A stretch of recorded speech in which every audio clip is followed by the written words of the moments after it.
I bought a house for $89,000 in Sault Ste. Marie and started renting it out, and today I'm gonna be showing you guys everything from how much it cost me with the down payment, the renovations, the monthly expenses, to how much it makes me with the rental income and the increase in property value, everything. So let's go. I bought this property in August of 2021, which you might be thinking was like the top of the market, but up there was really not very effective. When houses are that cheap, there's really not much room for them to drop like some of the other big cities may have. But the key back then was I was able to secure that low monthly payment when interest rates were like 1-2%, which we'll get into. But first I want to describe the property. Here's what it looked like when I first got access to the place, my first night pulling up. Just got to my spot. Cops all over the place on the street here. Me. Welcome to the hood, buddy. So that's pretty wild, right? I don't know if you guys could see, but there's like a door. It was basically just a piece of plywood. I got up there at like 10 o'clock at night, had to pry it open with like a crowbar. It was crazy, right? But that's what you get for $89K, and I actually think it was a steal because this building was a duplex and there was a whole separate unit with a tenant already living there paying $770 a month in rent, and a whole separate lot. So I got two separate lots side by side, one with a duplex on it, with one unit already rented for $770 a month and one unit completely gutted due to a fire. So what happened was there was a fire in the one unit and insurance went in and started gutting it for a renovation, and in the midst of all this the owner dies from unrelated causes. She lived in BC or something, but the daughter inherited the property and wanted nothing to do with it, so she put it on the market for like $110,000. I offered $89K and she took it. These are the kind of deals you want to look for. Someone inheriting a property that they want nothing to do with, plus with the fire, the renovations, people breaking in, squatting, doing drugs in there. She was like, get me out, right? So I think I got a really good deal, how everything fell into place. I want to show you guys the inside of the unit. I'm not up there right now, but I have some pics and vids from the pre-renovation, my second day up there. Check this out. All right, so here's the new place. New door. Doors are all kicked in. Real show in here. Fire damage. Oh boy. It smells like piss all over here. Come up here.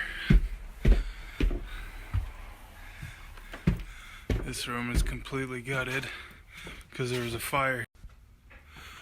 But basically, you get the point here.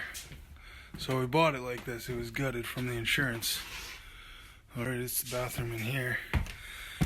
And you can come up. That's where the buckets were down there. When we came in, you can see this is where the junkies come, and they had their little drug station here.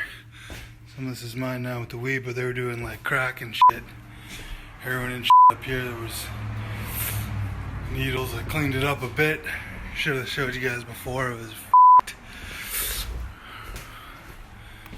But, oh shit. So yeah, that was the gutted unit. I'm gonna say I put about $30K into it in renovations, give or take a few grand. That's the drywall, installation, flooring, paint, trim, appliances, all that stuff. And I don't have a video of inside completed, but I do have some pics. I'm gonna put those up. So yeah, you can see, I don't know, about $30K and a lot of labor later. The place looks pretty nice. This is the 2-bedroom unit, is now rented out for $1,400 a month. So let's break everything down. We got one 2-bedroom unit renting for $1,400 a month, one 1-bedroom unit renting for $770 a month plus utilities, for a total of $2,170 a month gross. I could probably raise the rent on the 1-bedroom, which I have not done yet, but that's a different story. Now let's talk about expenses. The biggest expense is the mortgage, a whopping $320 a month for this mortgage. Remember, I bought the place for $89K and locked in that low monthly payment when rates were 1-2%. Then we have the property taxes, $130 per month. Let's round that to a total of $500 a month. Everything there is covered by the one tenant so far. That's why I was so confident to hold this property and take time with the renos. Then we have the water, which I pay for the whole house, about $100 a month. One tenant covers their own electrical utilities. I cover the other. That's another $100. We've got gas for the whole house, another $100. I'm rounding here. It's a little different every month, but we're at a total of $800 so far. Then we have a disturbing $220 for the insurance. Can you believe that? The insurance is almost as much as the mortgage, but we're at a total of $1,020 per month. Then I have some rentals, water heater, furnace, a couple protection plans from Alliance. I'm gonna round those all together at $150, give or take. These guys are pretty shady with their hidden fees and stuff. Sometimes I get extra charges I don't even know what for. But for simplicity's sake, our total expenses are now $1,170 subtracted from our gross monthly of $2,170. We're at a profit of $1,000 monthly. Now there's some wiggle room there, maybe $900 or $1,000, sometimes maybe less if you have another expense like a faucet leak or a clogged toilet, who knows. But that's an extra 10 to 12K a year profit, right? Hopefully you're also building equity in the house. Like I said, I bought this for $89K, put about $30K into it. That's a total of $120K. I think this place would be $150 to $160K minimum now. That's an extra $30-40K in equity, plus the 10 to 12K a year rental income after 2 years. Let me know what you guys think about this deal. Was it a good deal? Consider the fact that I didn't put the whole $89K up front. I only put about 10% down or so. I could have put less, but only cost about $10K plus the renovations up front, maybe $40K total. It was a lot of work. All the renovations were done by myself, my dad, a few other people I hired here and there. It took about a year to finish the renos to get the 2-bedroom unit rentable. Not a year straight, but I would go up there every couple months, work on it here and there, and I even went away for 7-8 months to Central America at the top when Bitcoin, peaked.